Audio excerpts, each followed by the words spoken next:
So I'd like to call this meeting to order. We can start with roll call. Director Drake.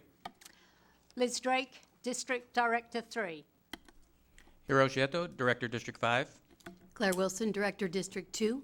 Jeffrey McAnalloy, Director District 1. Carol Gregory, Director, District 4. Tammy Campbell, Superintendent.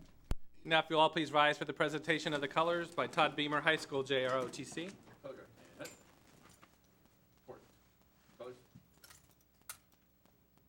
Forward.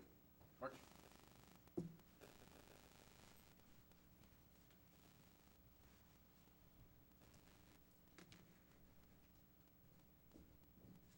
Logo. Oh. Order. Color. Left. Face. Carry. Color. Breathe in. Color. Will you please now join me in the Pledge of Allegiance? I pledge allegiance to the flag of the United States of America and to the republic for which it stands, one nation, under God, indivisible, with liberty and justice for all. Carry. Color. Order. Color. Right. Face. Forward. Color. Forward. March.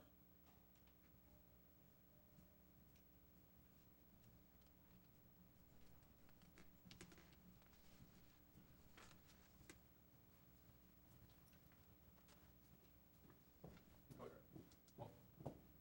Forward. Color. Please be seated. At this time, I'd entertain a motion to approve the agenda. I move that the Board of Education approve the meeting agenda of November 8th, 2016 as submitted. A motion, do I hear a second? I'll second. Any discussion? Hearing none, all in favor say aye. Aye. Aye. Opposed? Motion carries. And entertain a motion for the approval of the required approvals agenda. I move that the Board of Education approve the required approvals agenda of November 8, 2016 as submitted. A motion, do I hear a second? I second. Any discussion? Hearing none, all in favor say aye. Aye. Opposed? Motion carries. And now it's time for our good news announcements. All right. While Superintendent Campbell and Director McAnally make their way down front, I have the pleasure of starting things off this evening. So, at Federal Way Public Schools, our belief is every scholar athlete participating in the athletic program will be empowered with ownership of their education. The Thomas Jefferson High School 4A girls swim team won the Washington Interscholastic Activities Association Fall Academic State Championship, that's a title, with a team GPA of 3.899. There are 64 4A schools in the state of Washington, and this is a very special award. This awards program recognizes the team with the highest grade point average among all Washington high schools in their respective enrollment classification. I'd like to invite these scholars up to be recognized, please. Jamie Grahl, Michaela Hersman, Rachel Ho, Abigail Hyde, Gwyneth Kang, Danielle Lam, Sejin Mayung, Emily Nguyen, Mackenzie Nichols, Audrey Park, Julia Sheets, Amara Swartz, and Jessica Truong. This recognition is in direct support of Strategic Plan Goal 4, Content Area Competence, with the focus on each scholar meeting or exceeding standards of performance. Scholars, we are so proud of your persistence and dedication to academic success. Let's give them a hand.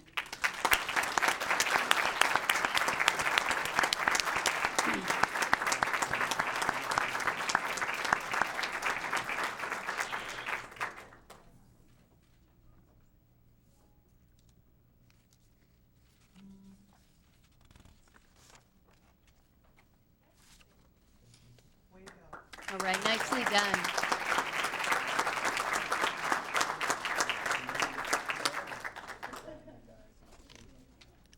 I'd like to acknowledge a TAF Academy student for involvement in a few exceptional programs. The Tomodachi, I hope I say it right, leadership program in Japan, and an aeronautics academy. Would Jalen Proctor please come forward to be recognized?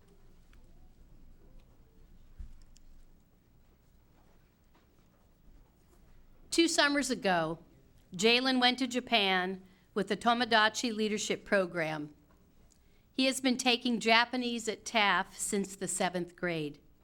While in Japan, he visited many places, including the Microsoft headquarters and a high school in Fukushima that was destroyed by the tsunami. Upon returning from the experience, Jalen gave a presentation about the experience at TAF. Additionally, this past summer, Jalen applied and was accepted to a 4-week aeronautics program presented by the Organization of Black Aerospace Professionals called Seattle Taking Flight Academy. The academy is sponsored by Alaska Airlines. The purpose of the academy is to provide minority kids an insight into the aeronautics industry. A memorable part of the experience was flying with his instructor and finally solo. He flew to Oshkosh, Wisconsin to attend a flight convention. At the end of the program, Jalen got a pilot's license. Wow, let's do that one. No, I'm not done yet. I'm not done yet. Hey, Jalen, we're not done yet. Come back up. I just have a little more. Extracurricular activities are direct support of the strategic plan, Goal 3. Active learners, engaged, empowered, critical thinkers. And Goal 5, persistence to graduation, high school graduation through successful transitions. Jalen, we are proud that you followed your interests outside of the classroom to help gain experience building toward a bright future. Congratulations from all of us.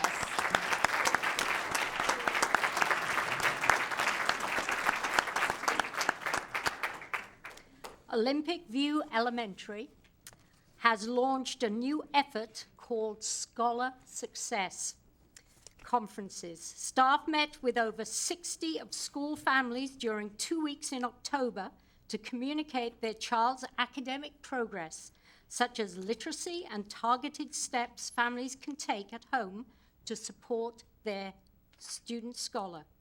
Olympic View staff members are utilizing the recently adopted IRLA, I-R-L-A, curriculum resources, specifically the skills card in both English and Spanish, to support our diverse community. Parents and family members have been excited about the opportunity to meet with teachers early in the year. One particular parent was so empowered, she created a plan to limit screen time for her children, take them to the library once a week, and monitor their daily reading. I'd like to invite the Olympic View leadership team up to be recognized. Everyone that's been part of this program, please do come up. So we have Principal Chris McCrummon, Stephanie Wright, Jordan DeGrand, Kay Gebanaro, Terumi Anderson, Danielle Brown, Steve Stewart, Don West, Jacina Lebu, Carly Hancock, Diana Aguilar, Rosa Penna.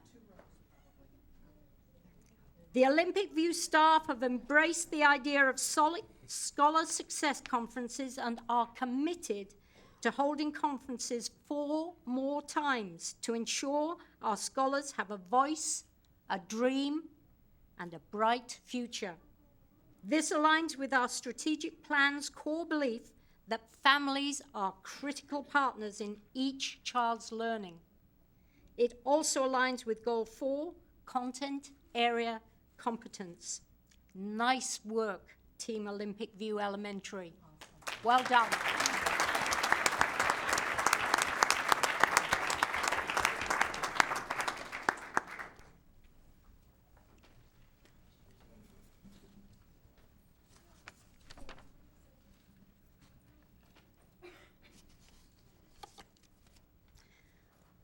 have another opportunity to celebrate. I am pleased to announce that Decatur High School Future Farmers of America member Michaela Walker won the National FFA Talent Contest. She competed in this singing competition and beat out 300 participants in 3 grueling rounds.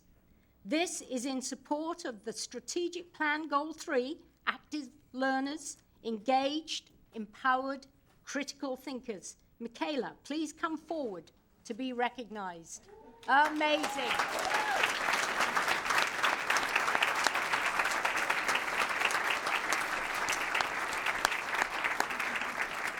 Michaela sang I Was Here by Beyonce and performed before 15,000 people in Indianapolis. This is just amazing. She started singing when she was 4 years old and can remember singing with Mom and her sisters while traveling with their Sunshine Band. We are so proud of the courage you demonstrated to follow your dreams. Congratulations on the win. Well done.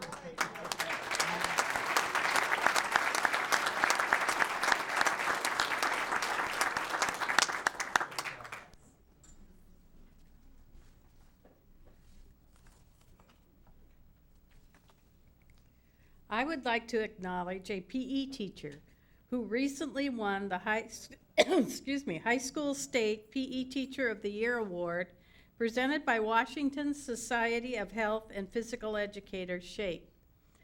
This teacher is Terry Galloway.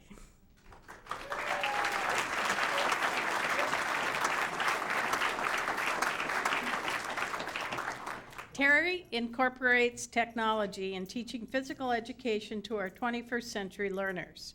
Terry's innovative use of tech tools is featured in a video created by our district. The Office of Superintendent of Public Instruction shared the video and reached the CDC, Shape America, and other organizations dedicated to public health, gaining attention on a national scale. Terry will be competing at the district level for the Northwestern states and then hopefully on to the national level. Thank you, Terry, for your creativity and commitment to student learning and ensuring all students are healthy, college, and career ready by the time they graduate. Goal 5 of our strategic plan.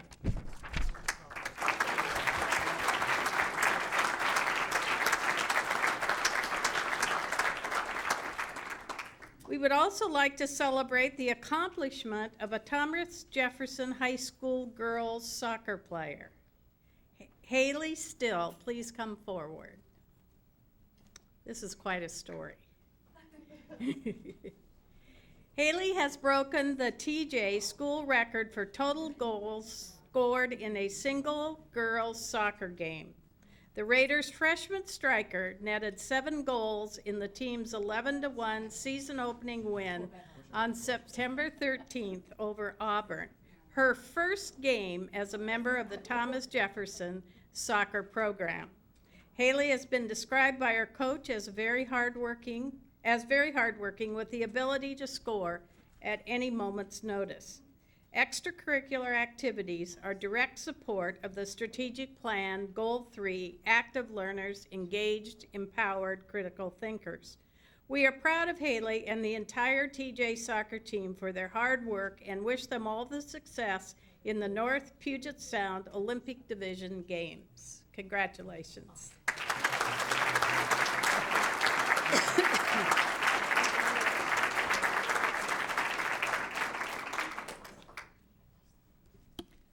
Next, I'd like to recognize our community partner, AT&T, and the Office of the Superintendent of Public Instruction for supporting the Jobs for Washington Graduates program, also known as JAG, in Federal Way Public Schools. The JAG program supports students in overcoming barriers, finding a career path, and graduating with a plan to pursue either college or a career after high school. JAG has a 100% graduation rate in Federal Way Public Schools. While JAG has been active in Federal Way Public Schools for a few years, this year the district added the JAG program at Thomas Jefferson and Todd Beamer High Schools. Currently, FWPS has 77 students enrolled in JAG. Thank you to AT&T and the Office of the Public Superintendent of Instruction for supporting the JAG program through generous grant money totaling $30,000. The grant money will be used to support a teacher to increase JAG classes at Decatur and mentor teachers at our 2 new schools, Thomas Jefferson and Todd Beamer. It will also provide funds for student field trips to businesses and colleges, interview support, and student follow-up after graduation. Now, I understand that this is not an exclusive list of folks. I'm going to have some names here for folks to be recognized. Carol Tagayan from AT&T. Tagayan, sorry. Ryan Bain from AT&T. Dr. Ken Emil, Assistant Superintendent of Public Instruction. Mary Knickyberg, State JAG Supervisor. Obi Karalis, State JAG Coordinator. Royce Badley, our Director of Career and Technical Education. Lori Beaver, JAG Instructor. And the following students: Misael Alfaro, Diana Diaz, Christopher Finwell, Trey Kingston, and Michaela Thomas. Congratulations to each of you.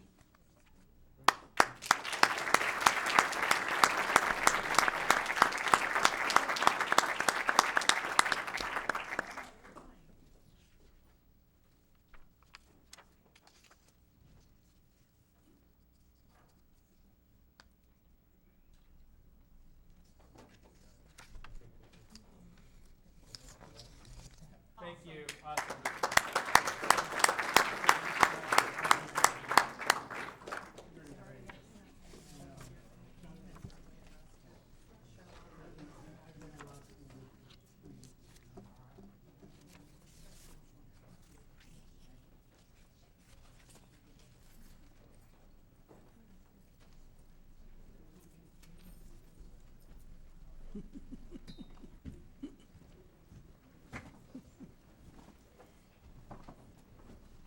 It's one of my SPI. So wait just a moment to give everybody a chance to leave that's leaving, and then we'll proceed.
The next item on our agenda is our legislative liaison update. Director Drake?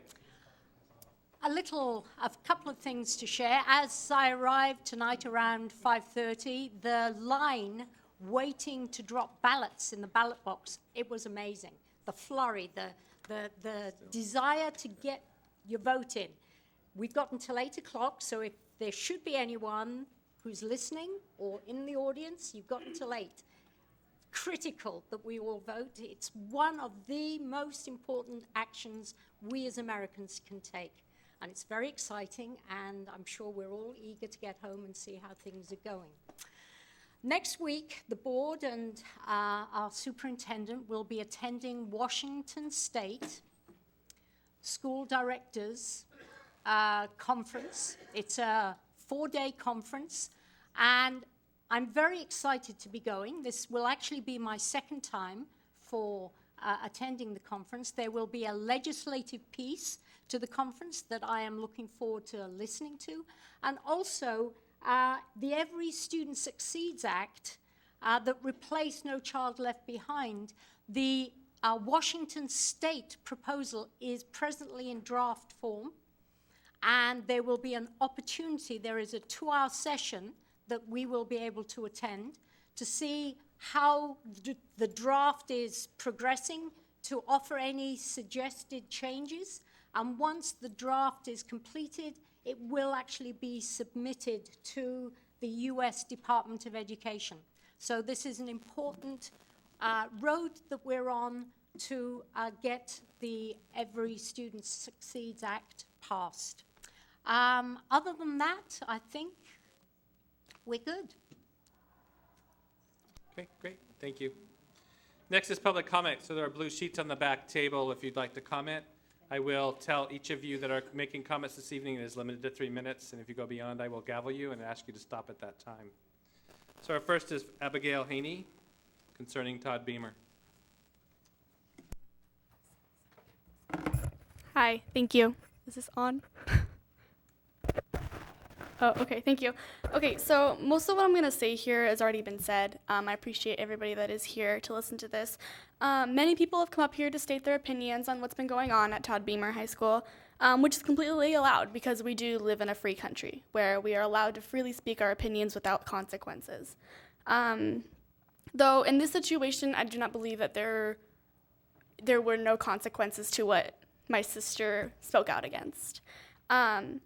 She should not have to fear for her safety because of something that she strongly believed in to say. That is not what this country stands for. I hope that many of you realize that there is no hate or repulsion towards anyone in this situation. There is a lot of frustration, though, because I really feel that none of us are on the same page. There's a large lack of miscommunication between the students, parents, and faculty. I hope you understand that my family has nothing against any other races. We all believe everyone should be treated equally. God created us all in one mind and body. This does not mean that we do not take into consideration the fact that African Americans have definitely been mistreated in the near past and present. Because I understand that completely. Many are mistreated by people their own age, other races, by authorities, and have been forced to fear the law enforcement, which in some cases an officer involved acted incorrectly. And the fear is understandable, which is wrong because we should not fear the people who are supposed to protect us. Though in most situations, and this one included, this entire dispute, I do not believe that this was a race problem at all. This was a student ignorance problem. To save themselves from getting in trouble, race was thrown in, causing a loved officer of the school to be removed. Has anyone thought about the officer involved? Like, his career is in jeopardy, or he's removed from that school because he was simply doing his job. One thing some of you may know is that police records are public, and anybody can go and take a look at them if you'd like. The records do not lie, that's for sure. My family has always been taught to stand up for what you believe in, stay strong in your values and don't conform to the ways of society, have kindness and respect and treat everyone equally. This is exactly what my sister did. She treated everybody in the situation with kindness and with respect and equally. I truly am sad that this country has come to this. My prayers not only go out to the officer involved, but also to the students and parents involved in the situation. I hope that one day we can all agree on what is right and wrong, and no one is ever afraid to speak out for what they believe in.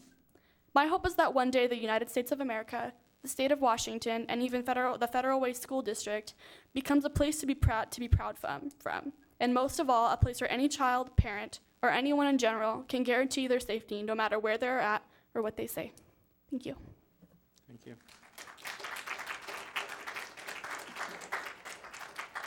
Angela Wilcox.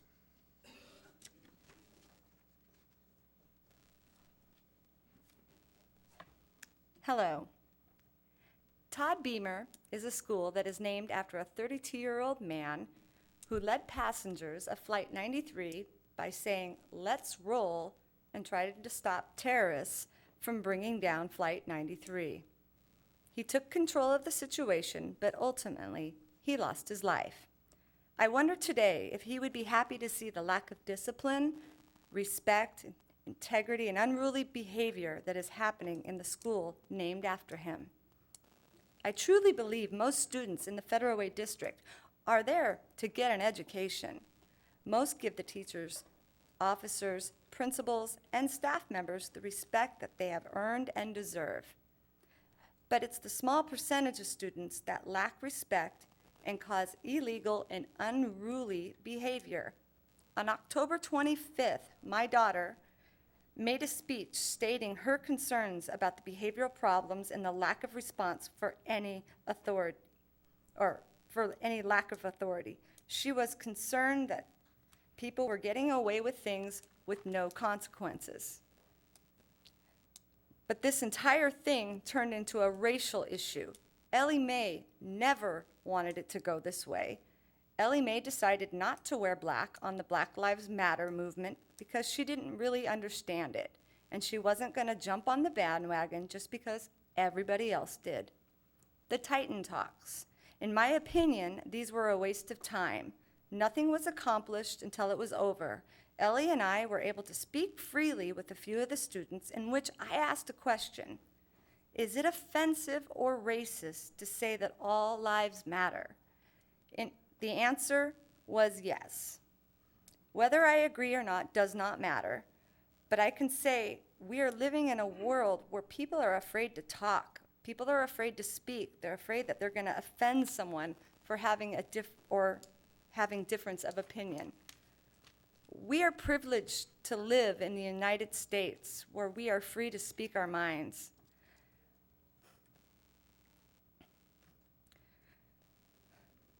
My daughter's words never should have caused an angry mob to come after her just simply because they disagreed with the statement that she made. She has been bombarded with so many threats that us, her parents, have removed her not just from Beamer, but the entire district. The system has failed my daughter completely. Ellie Mae started schooling in kindergarten at Sherwood Forest, to Illahee, and then Beamer, all without any discipline issues. Aren't these the type of kids that we want representing our district? And if something doesn't change soon, Thank you. Thank you.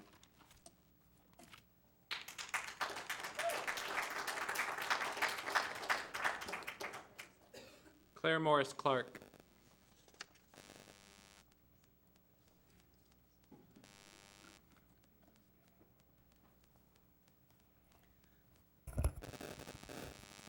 Good evening. My name is Claire Morris Clark, and you'll have to forgive my voice, I'm fighting a cold. And I'm an attorney and a mother with children in the Federal Way School District.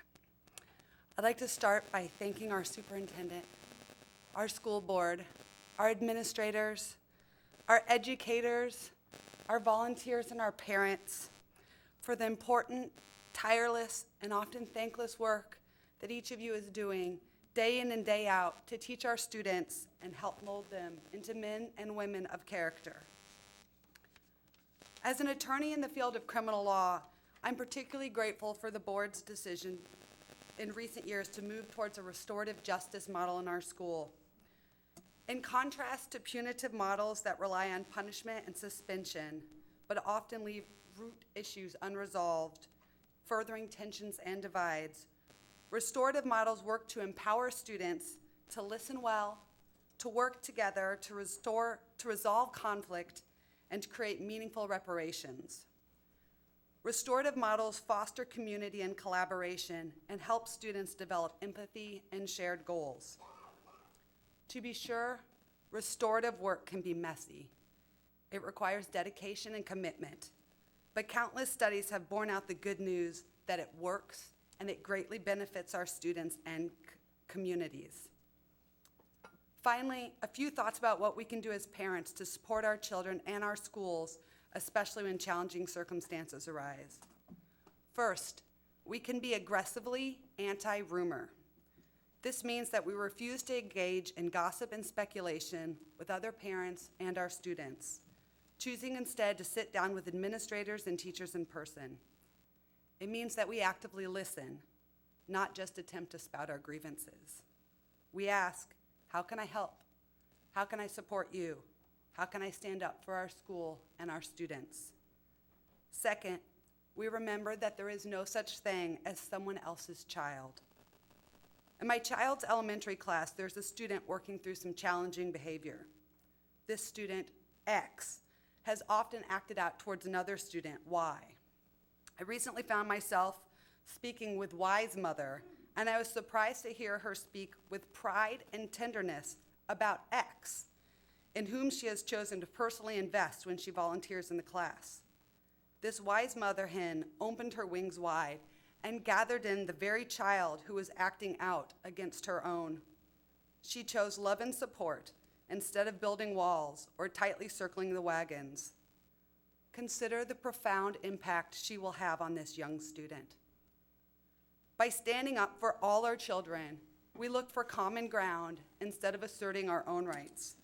We engage in communication that de-escalates. Thank you. Thank you. I appreciate it. Rachel Wolf.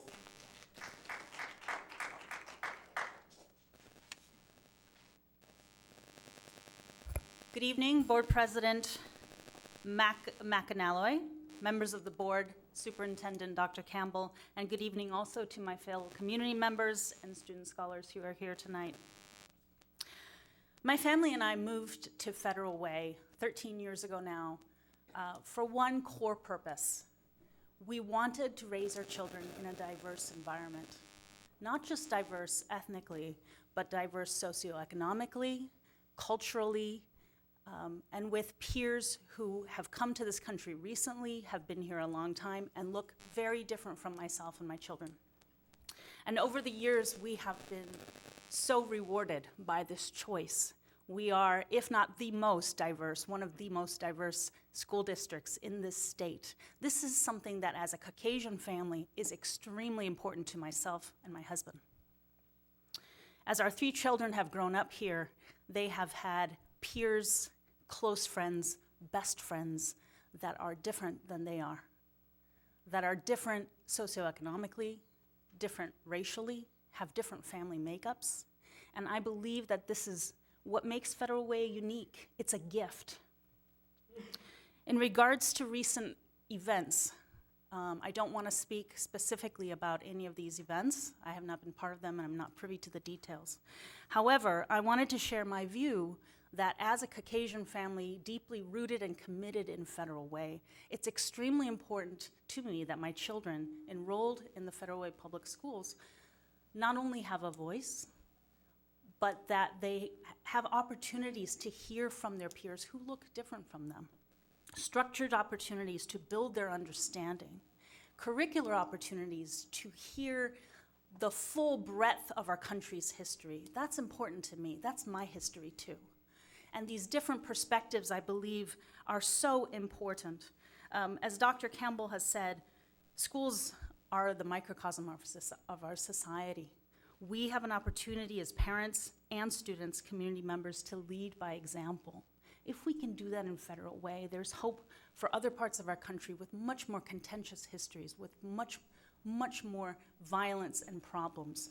We can be hope to other communities. So I want to encourage my community members, fellow students, to embrace these opportunities. I want to thank Dr. Campbell and educators for creating these structured opportunities. I think we need more of them. Let's make these happen proactively across our schools at all age levels. And let's make sure that the curricular support is there so that people of all colors can learn about each other, can learn about the real historic events that have led us to this point, and we can look at and understand what is happening in our own community and across the country with these important perspectives. Thank you very much. Thank you.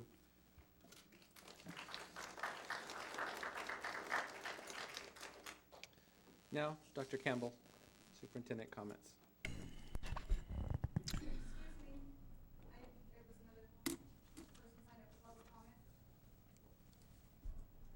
There.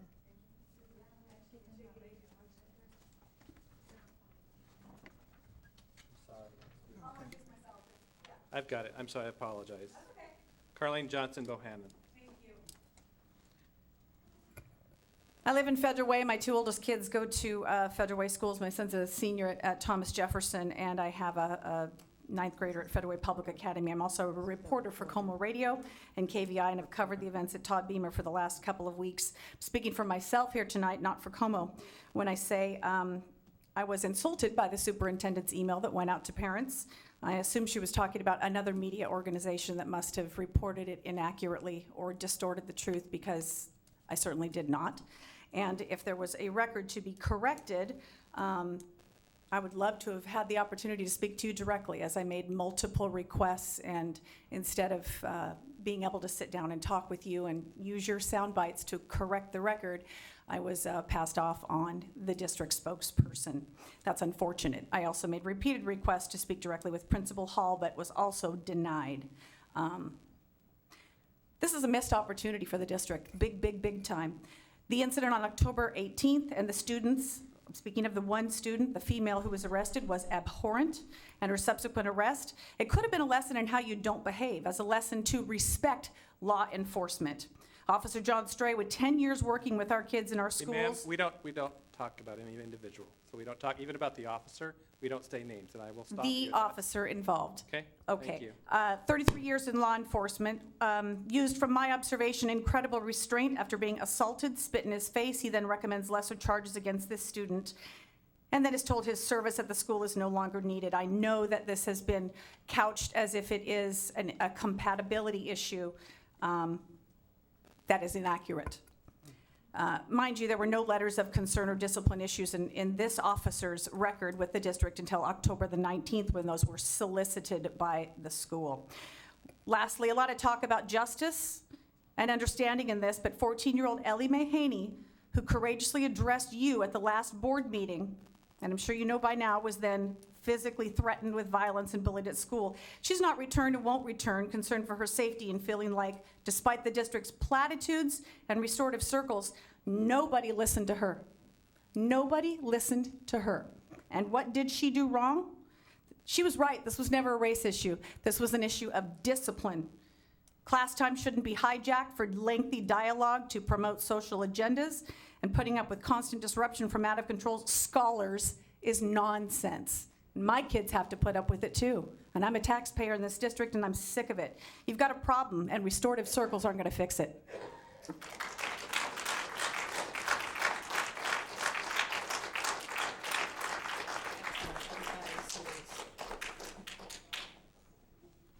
Dr. Campbell.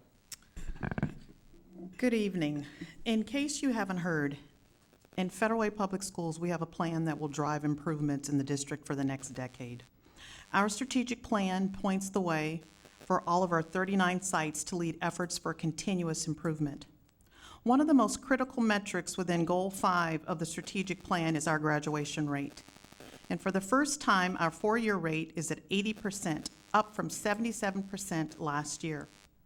When looking deeper into the data, we are also seeing gains in the number of students of color who are graduating as well. I want to thank our K-12 team for your efforts in ensuring our scholars leave our schools ready for the world of college or careers. We still have much work to do to support and identify the 20% of our scholars who are not graduating on time. We also have to work to ensure all of our third graders leave reading on grade level, because we know this is a key metric in being on track to graduate and thrive beyond high school. One of the goals in our strategic plan is Goal 3, active learners, engaged, empowered, critical thinkers. As I've observed the events over the past weeks, I see how important it is, truly, that we create spaces for our young people and our staff to practice the art of inquiry, dialogue, discourse, and understanding of multiple perspectives. Our scholars who spoke at our last board meeting modeled this quality. We will not create engaged, empowered, critical thinkers by rumor mongering, unleashing fears and stereotypes, but only through genuine conversation, reflection, and with open minds and open hearts. Parents, staff, and community, I challenge you to meet this moment. Do not let the moment be bigger than our courage and our commitment to leading a school system that is inclusive and supportive of each of our 23,500 scholars. You see, our team is focused, and we will be relentless in our pursuit of continuous improvement. A few examples include the work being led by our Standards-Based Grading and Reporting Committee, focused on the improvement of our grading practices, our Facilities Planning Committee, which has met twice this year, and our last meeting where we actually walked some of our campuses to look at the difference in some of our newer facilities and facilities that needed to be updated. We're gearing up for our first district-wide STEM Expo, in which all of our 23,500 scholars will be invited to visit career booths occupied by engineers, pilots, plumbers, tradesmen, dentists, and a variety of careers. We want our scholars to have a clear vision of what success looks like. So as you can see, we're just getting started, and we will not be distracted from the real work that is ensuring our scholars are learning at high levels and ready to take advantage of every opportunity that comes their way. Finally, as your superintendent, I promise you to always focus on what's best for our scholars. And the only thing I fear is not doing what is best for them. Every decision that I make is guided by this principle, and that principle alone. Thank you. Thank you. All right, now we'll have board comments. Director Drake, would you like to start us this evening? Yes, I just wanted to share two events that I've been part of over the last couple of weeks. One, as a school board director, I'm an observer on the Facilities Planning Committee that Dr. Campbell referenced just a couple of minutes ago. This is a committee comprised of parents, community members, faculty, and President McAnally and myself as observers. Well, I went out to a couple of the buildings within the school district. There were 3 buses. We each went to a couple of elementary, a couple of middle, and I went to a couple of high schools. And it was so well planned. We had documentation, we had maps, we had district personnel, we had the caretakers on site to answer any questions. We started off, this is a Saturday morning, 8:30 in the morning. We started off, all of us together with breakfast, beautiful breakfast, setting the tone, having a conversation, talking about the fact that our scholars, to be successful, need to have environments that are going to meet the challenges and demands of life as it is now in 2016 through to 2020.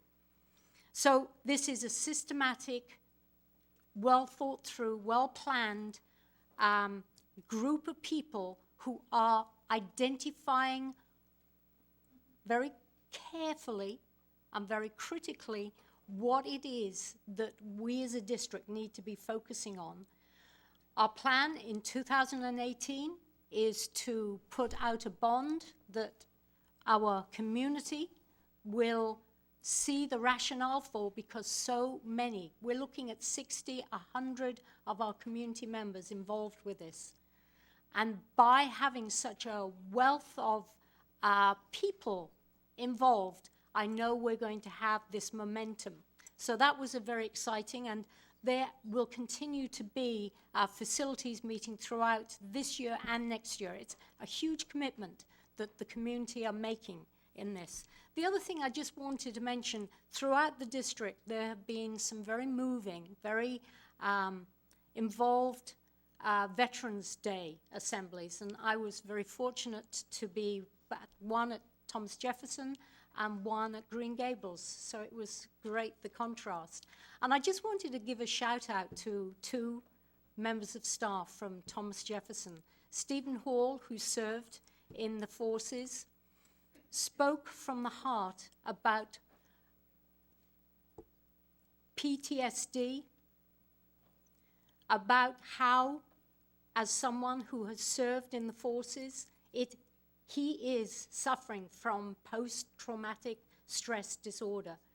And 1,700 students, you could hear a pin drop because he was putting his heart out.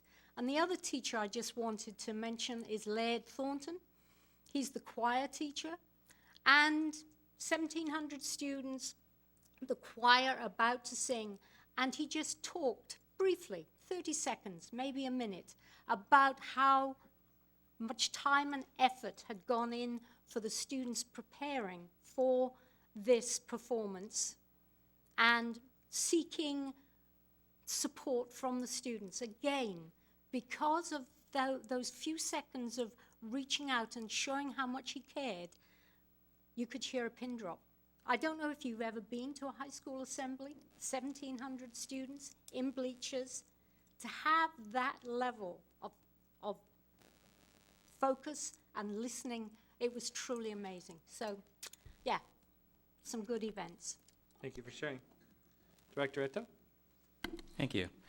I really appreciate the input that we got from the public, very articulate, well-prepared discussions of their perspectives, because, you know, we're not clairvoyant, and it's good to understand what the public view is on a lot of these incidents.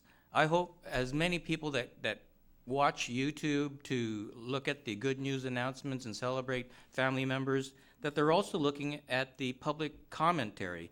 The Cairo News item that aired, I hope for every person that watched that, there were many more that were on YouTube to watch everybody speak. They were so articulate and compelling, talking from the Black Students Union perspective as to what their thought processes were in organizing, the thoughts from the African American woman who explained what it is like to, in her world, feel the discrimination. And we heard from teachers who felt compelled to have a forum with their students so that they had an opportunity to air their feelings about what went on. And then we saw some supportive talks from the teachers union, the new president, as well as cautionary note from our superintendent, because like a lot of incidents, initial reports are often incomplete. And so I hope that a lot of the folks in the community took the time to look at those and even look at the discussions that were held today, because it's really important. From my perspective, it's like this board and the superintendent have been playing what's wrong with this picture, and sometimes what's wrong is hard to see without actual people in the community telling us what their views are as to what went wrong and what might be the solutions. We recently got an email from a family member out in Green Gables that showed compelling photos of students walking to school along a very busy highway, and they contacted the mayor, and they're looking into that further. But unless somebody brings these items up, it's very difficult to know that there's something to be fixed. And as Dr. Campbell mentioned earlier, we're on a journey of continuous improvement, and the school district team is on board to make those changes, whether it has to do with equity, safety, whatever the issues are. This is a continuous improvement process, and it's a great thing to hear that the community is engaged to come to the board and speak on behalf of students with regard to any concern that they might have. So thank you for sharing your points of view, and I hope that as you continue to stay engaged with the school district, you see that it's not just words, that the entire team is really committed to make improvements. Thank you. Director Wilson? Thank you. I just have been reflecting myself over the last couple of weeks, and I understand change is difficult, especially when there's new leadership. And in this district, if you've been around for more than 3 years, you know we've had a number of superintendents and we've had a number of board directors, and I think this is our first board that really has taken us through and will continue to take us through what's a journey. And the journey now has a map. We've never had a map before either. We had aspiration, but we had no goal.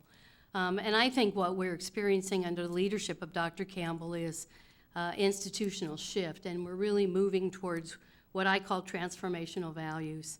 And that's where accountable and responsible relationships with broadly shared power become possible.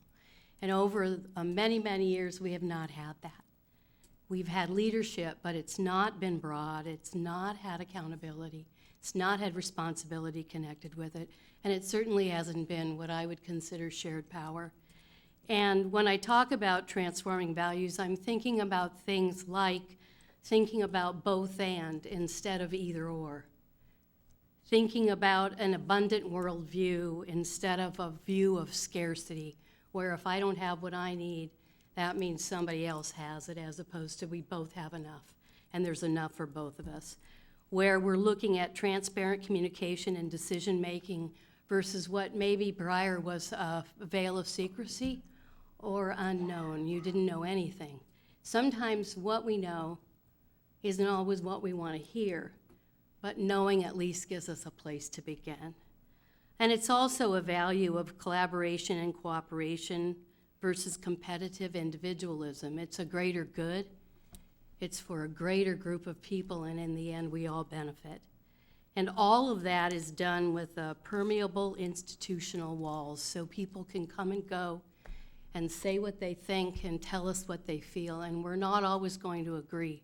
It's agreeable to disagree, but we have to think about what's best for our 23,000 scholars, and each of us as parents, as I've said many times, will continue to advocate for our own children, and we have a right and we have a responsibility to do that.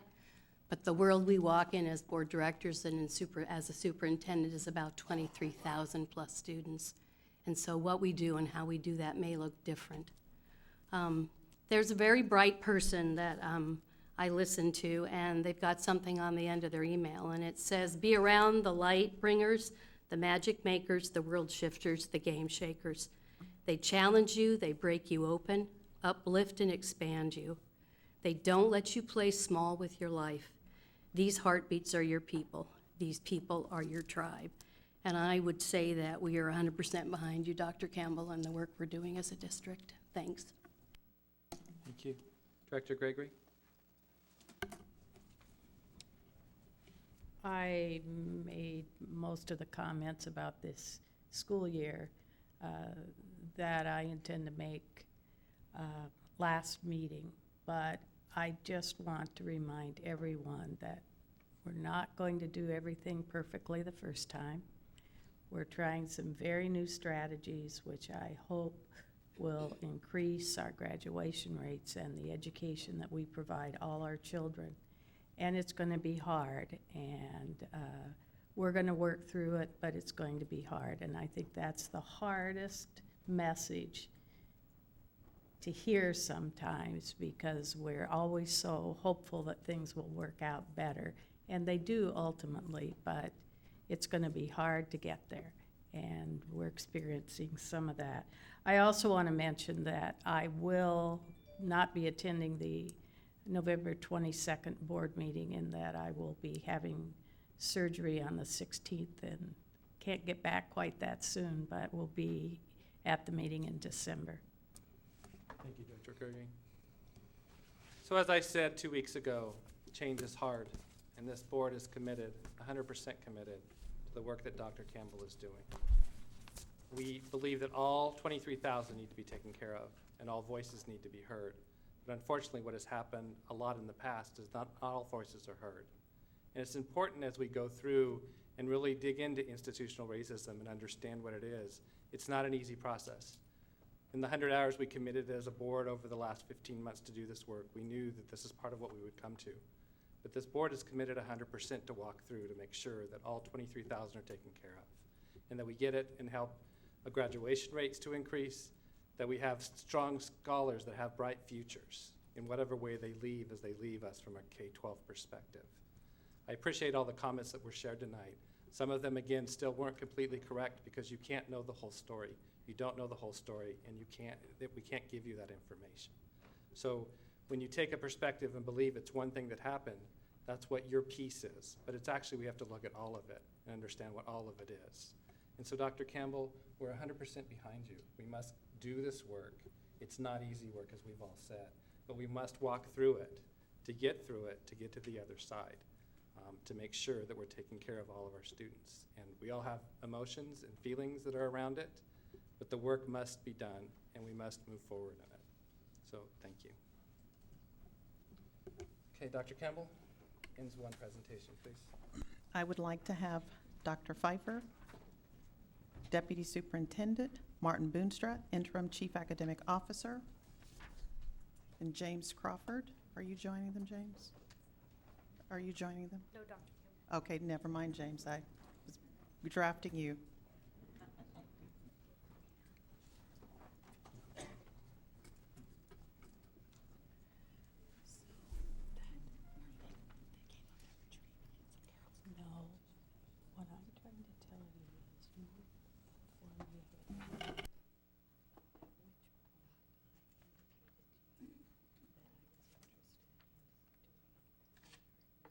Board President McAnally, members of the board, and Dr. Campbell, it's our pleasure this evening to provide you an ENDS 1 update related to our progress. Joining me this evening is Mr. Martin Boonstra, Interim Chief Academic Officer. Also, I'd like to acknowledge Mr. James Crawford, our Director of Assessment Accountability in Title I, for his collaboration and preparation of the data we're presenting this evening. The purpose of this evening's presentation is to provide interpretation and evidence of ENDS 1 reflective of the 2015-16 school year and progress when compared to our 2014-15 data. As you are aware, ENDS 1 is focused on graduation and advancement, and more specifically, that each of our scholars will graduate with the prerequisite skills and confidence to access college, career, and other post-secondary experiences. Sub-END 1, graduation and advancement, is a critical end, measuring the ultimate outcome for Federal Way public school students' readiness for post-secondary pursuits. This interpretation uses the framework by national expert David Conley. The visual on the left depicts the 4 aspects of college and career readiness: key cognitive strategies, which are prerequisite skills, thinking skills; key content, academic skills such as math, ELA, and science; academic behaviors and self-monitoring, study skills and reflective practice; and contextual skills and awareness, prerequisite skills and confidence to access, specifically privileged knowledge, like admissions requirements, cultural awareness, seeking assistance, aid, and policies. The END has 2 dimensions: academic knowledge and skills, prerequisite skills, and academic behavior. These 4 factors straddle all grade levels and illustrate readiness from pre-K-12 perspective. In selecting data that will inform END 1, research indicates that selected data draw on students' course completion and success achievement and attainment through PK-12 and post-secondary success education.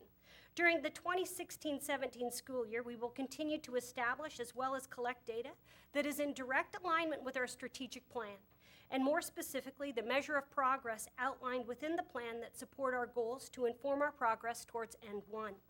Additionally, we will use the 2015-16 results to benchmark against our data and inform the targets for the future.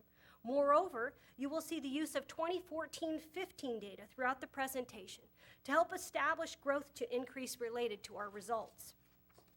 Throughout our presentation, you will see the following icons used. These graphic representations are used to indicate whether there has been an increase in our data related to ENDS 1 progress. A green thumbs up indicates growth. A yellow exclamation indicates lack of data at this time, to inform whether progress has been made or not. And finally, an orange thumbs down indicates a lack of growth in our data from one year to the next. Goal 4 of our strategic plan, content area competence, mastery of all subjects, highlight measures of progress that inform ENDS 1. Goal 4 measures of progress include that are in alignment with ENDS 1 are percent of scholars enrolled in and completing algebra by 8th grade with a 3.0 grade point average or higher, percent of scholars participating in advanced coursework and earning a passing grade.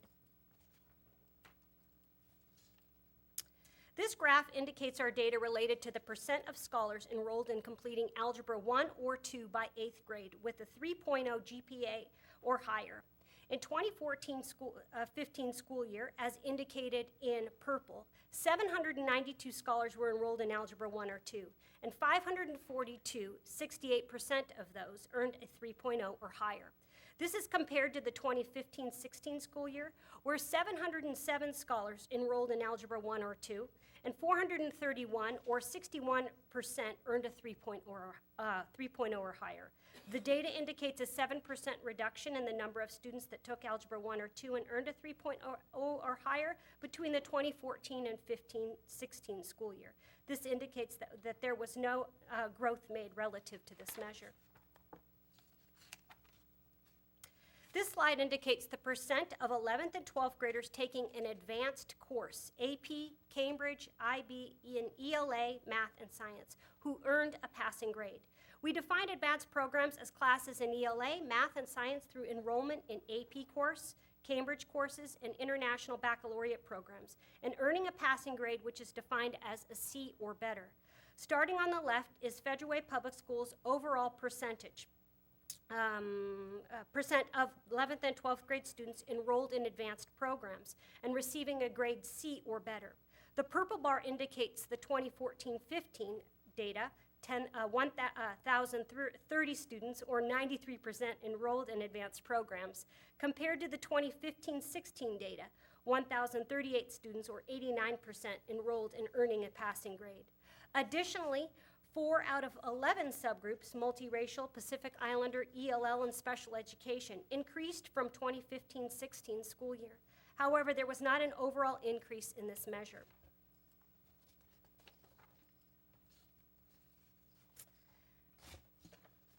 Goal 5.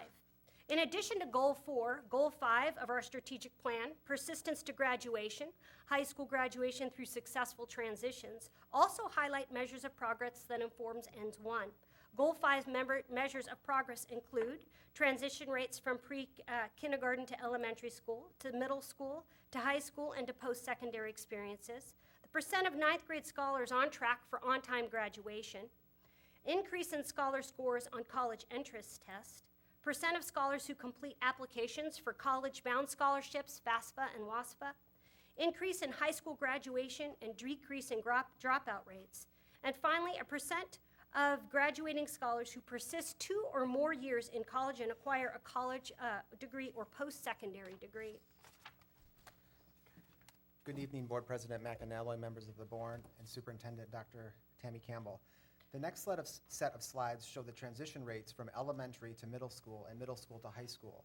Grade-to-grade transitions that are successful programs show success with peer-to-peer support and school-based supports to reduce stress and anxiety associated with developmental tasks and expectations of students. Elementary to middle school transitions include supports targeting developmental issues of great physical, emotional, and moral and intellectual growth and change, and help students with lowering anxiety, negotiating multiple classrooms, teachers, and peer relationship changes in school settings that are oftentimes larger than elementary environments.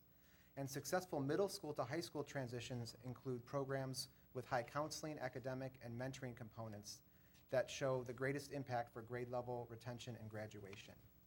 This particular slide is the count of 5th grade students who were retained at the end of the 2014-15 school year in comparison to the count of grade 5 students who were retained at the end of the 15-16 school year.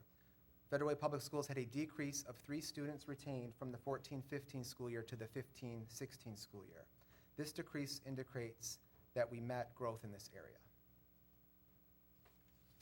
This set of data shows a count of grade 8 students who were retained at the end of the 2014-15 school year in comparison to the count of grade 8 students who were retained at the end of the 15-16 school year.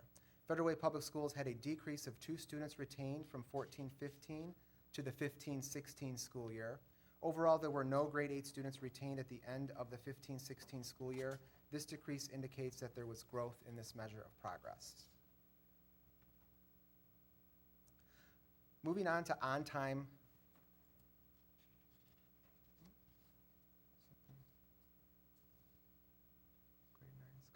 Is that it? Okay, sorry. Moving on to on-time graduation, you will see the percent of scholars on track for on-time graduation. On-time graduation is defined as graduating within 4 years. Again, the purple bar indicates the 2014-15 school data, and the green indicates the 2015-2016 data. Because graduation requirements changed between each of the school years, to be considered on track for graduation during the 14-15 school year, our scholars needed to earn at least 6 credits by the end of the school year. To be considered on track for graduation in the 15-16 school year, our scholars needed to earn at least 7 credits by the end of the school year. In comparing this data, you will see at the end of the 2015-2016 school year, 78% of our grade 9 scholars were on track for graduation. This is an 11-point increase from the 14-15 school year. You will also see all subgroups increased.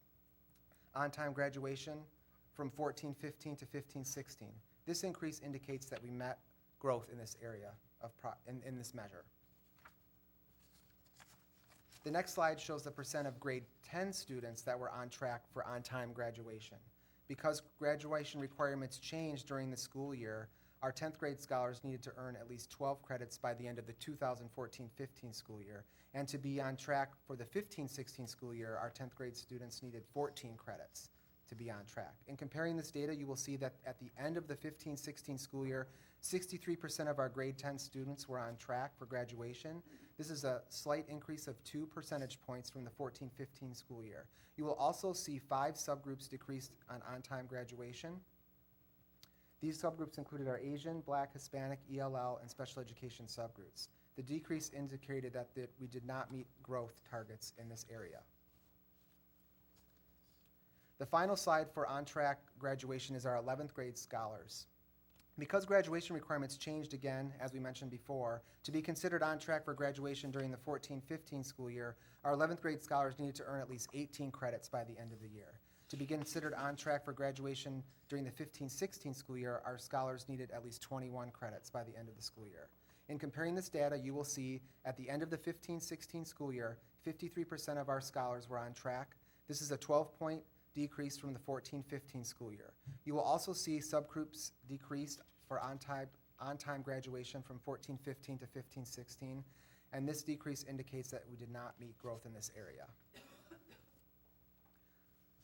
Our next measure of progress is the increase in scholar scores on the SAT. This particular slide reflects grade 11 average SAT scores. Our Federal Way Public Schools average grade 11 student score in 2014-2015, as represented by the purple bar, was 1,266. And in 2015-2016 was 943. This was a decrease in 323 points. However, please note that the 11th grade SAT that students took for the 15-16 school year was the new SAT, and the scale score dropped and changed to 1,600 point scale. The next slide reflects our 12th grade comparison for SAT scores. Our Federal Way Public Schools average for grade 12 in 14-15 was 1,294, and in 2015-2016 was 1,281. This is a decrease in 5 points. However, 5 out of 10 subgroups increased on their overall score. These subgroups were our Hispanic, Native American, White, ELL, and special education subgroups. The increases indicate we met our measures of progress. This graph provides data for the percent of 7th grade scholars who completed the application for College-Bound Scholarship. College-Bound Scholarships provide state-funded financial aid to low-income students who may not consider college a possibility because of cost. It promises annual college tuition and a small book allowance.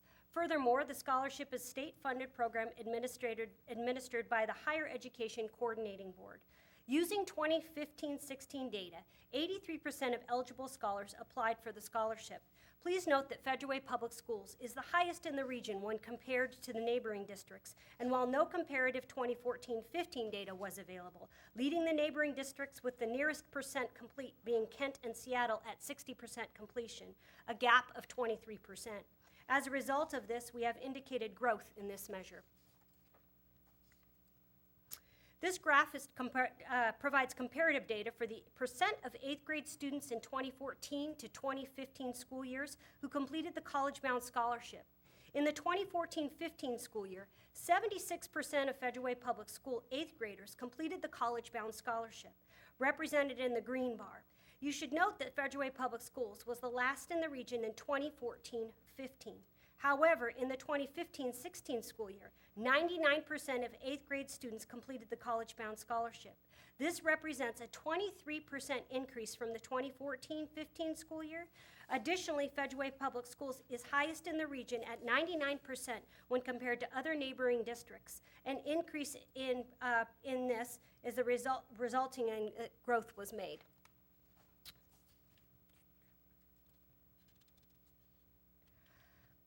This graph illustrates the overall percent of scholars, both 7th and 8th grade students, that completed the college-bound scholarships in both the 2014 school year, 2014-15 school year represented in purple, and 2015-16 school year represented in green.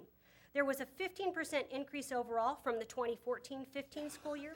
Also important to note is that all schools increased in the percent of scholars completing college-bound scholarships. Again, increases at both the district and school level, and as a result, growth has been made in this measure. This slide captures the percent of scholars who completed the submitted the WASFA, Washington Application for Student Financial Aid form, form for non-citizens. And purpose is the 2014-15 data indicating 4 eligible students applied, compared to the 2015-16 data represented in green, where 51 students applied. This comparative illustrates a 28% increase. As a result, growth has been made on this measure.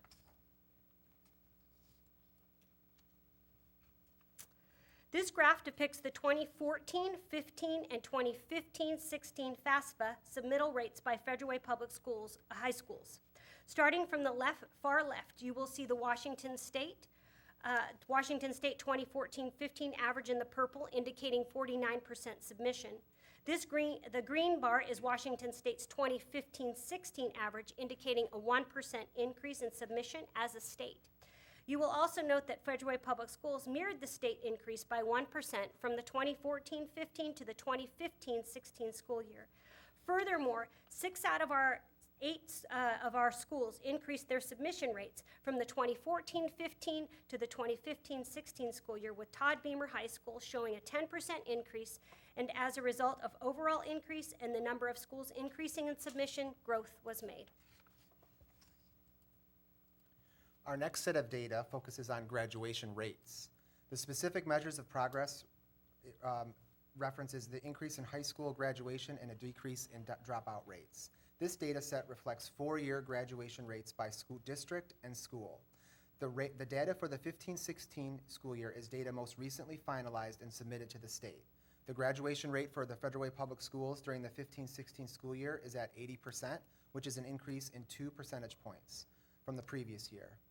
Please note that all schools increased their graduation rate from the 14-15 school year. These increases indicate that we met growth in this area in this measure. Continuing with graduation rates, this set of data reflects 4-year graduation rates by subgroup. The data for the 15-16 school year data is the most recently finalized data. The graduation rate for the Federal Way Public Schools is 80%, as we mentioned before. You will see that 5 out of 7 subgroups increased in graduation rates from the 14-15 school year to the 15-16 school year.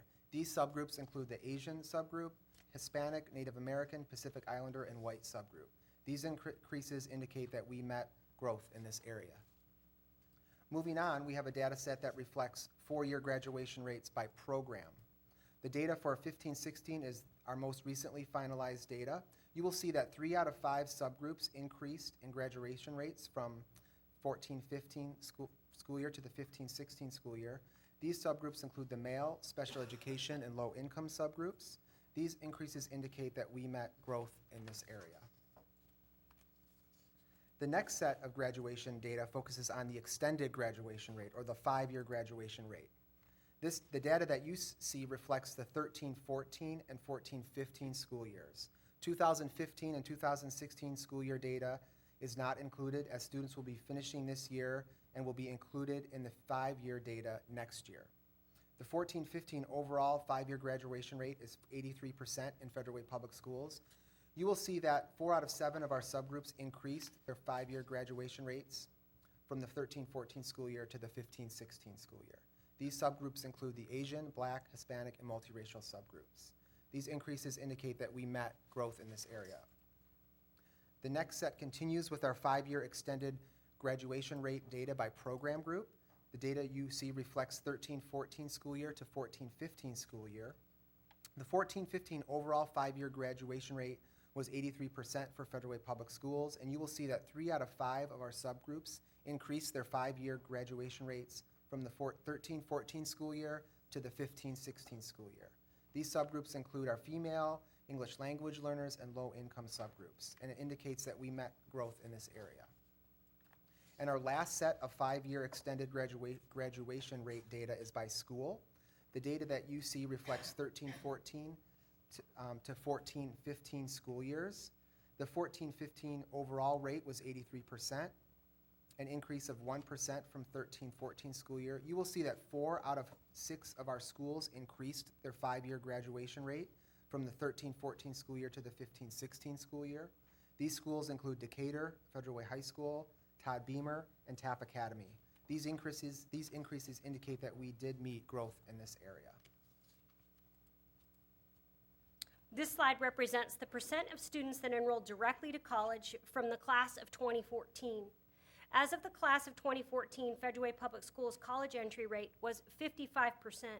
Federal Way Public Schools also ranked 7 out of 8 among Roadmap Project school districts for 2014 graduates. We do not have enough data to determine whether growth was made related to the percent of graduating scholars who persist 2 or more years in college and acquire a college or post-secondary degree. This data will be available later on in this year.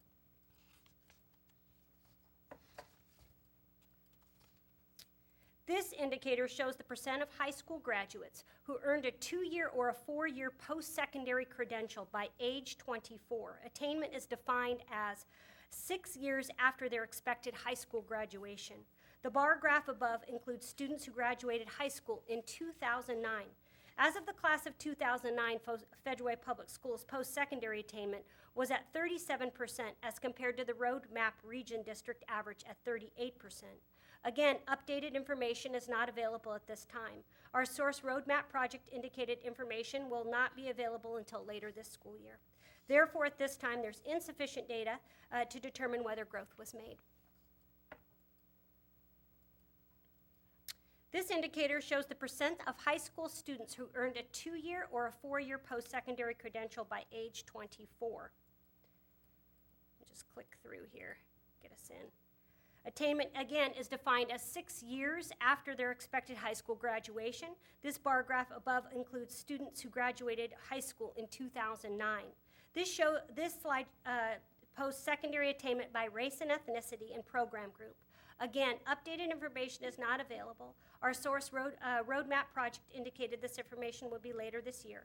As of the class of 2009, Federal Way Public Schools post-secondary attainment was at 37% for all students. Subgroup data indicates 4 out of 10 students from the class of 2009 attained a post-secondary degree. Breaking this down further, 3 out of 10 black students attained a post-secondary degree. 2 to 3 out of 10 low-income students attained a post-secondary degree. 2 out of 10 Hispanic students attained a post-secondary degree, and 4 out of 10 white students attained a post-secondary degree. In summary, we presented data directly aligned with our strategic plan and more specifically our measures of progress supporting goals 4 and 5, which inform progress towards end 1.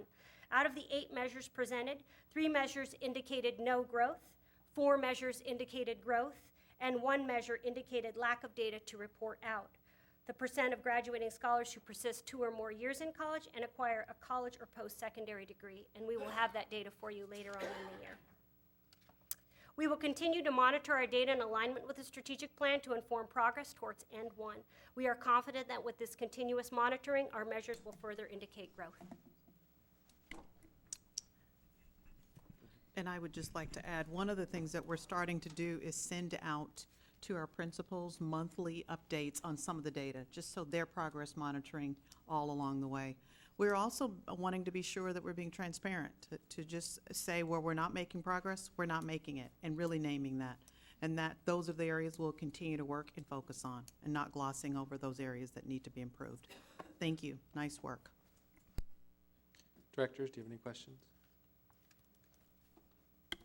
No questions, just a perspective to offer. This really shows how we're all aligned and have an opportunity to align.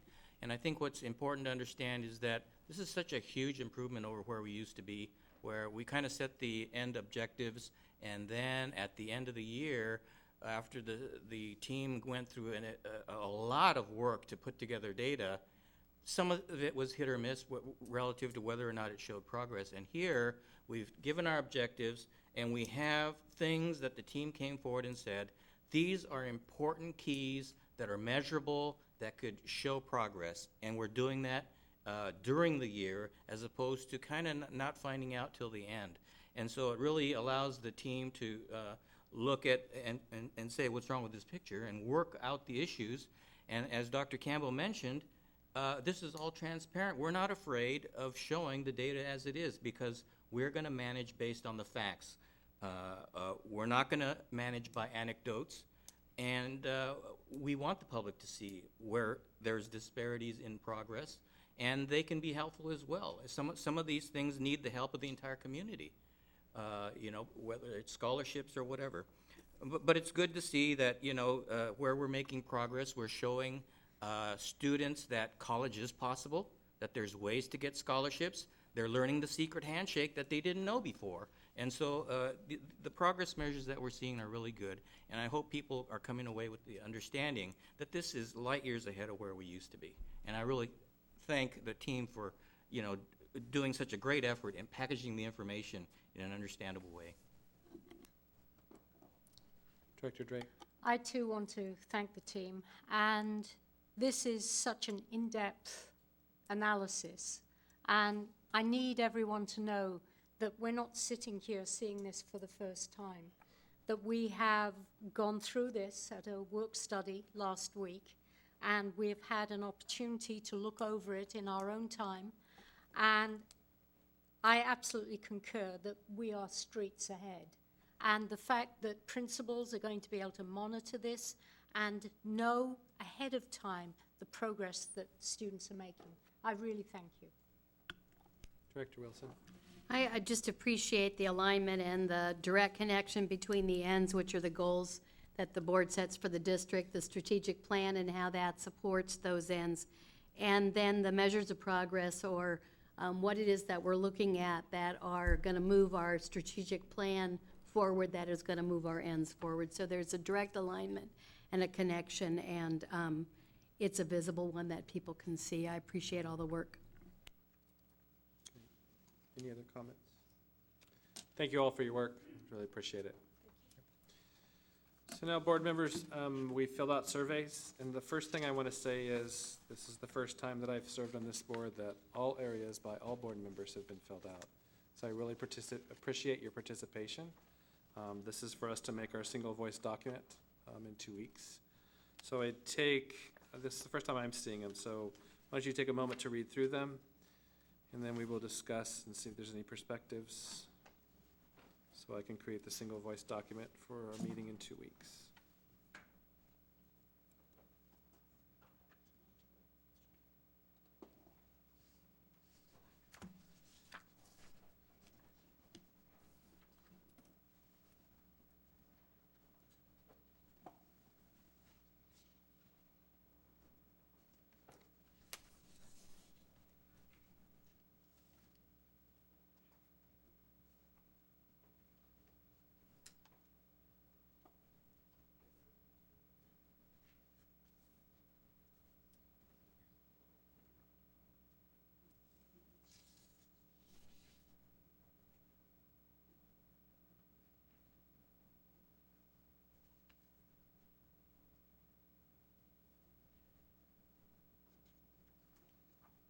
So any comments?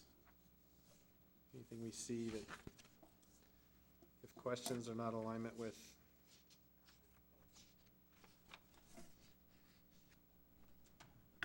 I think that at the work study where we had the questions that came up, that the leadership team was able to either address the questions we had or tell us to wait, because what the questions we had would be answered a little later on in the presentation. And so I think it's evident when I look at the 5 sets of comments that that we are in fact aligned in our belief that the interpretation is in fact aligned and meets the intent as a board that we had set.